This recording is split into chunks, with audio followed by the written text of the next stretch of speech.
Maintenant que le temps chaud est arrivé, tout le monde est prêt à sortir son barbecue. Cependant, il faut garder quelques éléments en tête avant de commencer à profiter de la saison des grillades.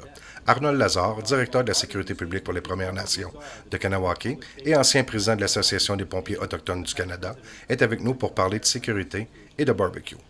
Arnold, avant d'allumer un barbecue, que doit-on faire pour éviter les incendies?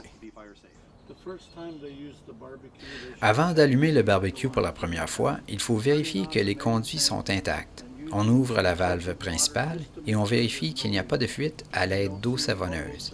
Si aucune bulle ne se forme, les conduits sont en bon état. On s'assure ensuite que le barbecue est propre et on peut allumer.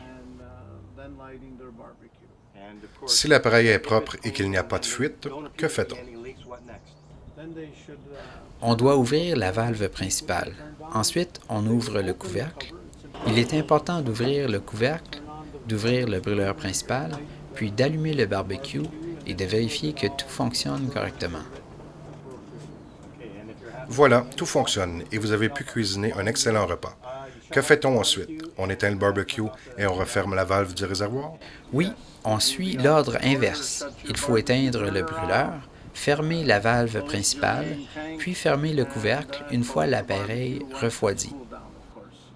Et pour l'entreposage? Il est important de ne pas entreposer le réservoir du barbecue à l'intérieur. Si vous possédez un cabanon, on peut y entreposer le réservoir. Merci Arnold. C'est Arnold Lazare, directeur de la sécurité publique pour la Première Nation de Kanawake et ancien président de l'Association des pompiers autochtones du Canada, qui nous parlait de sécurité et de barbecue. Gare au feu, la sensibilisation et la prévention sont la clé pour cuisiner sur le barbecue en toute sécurité.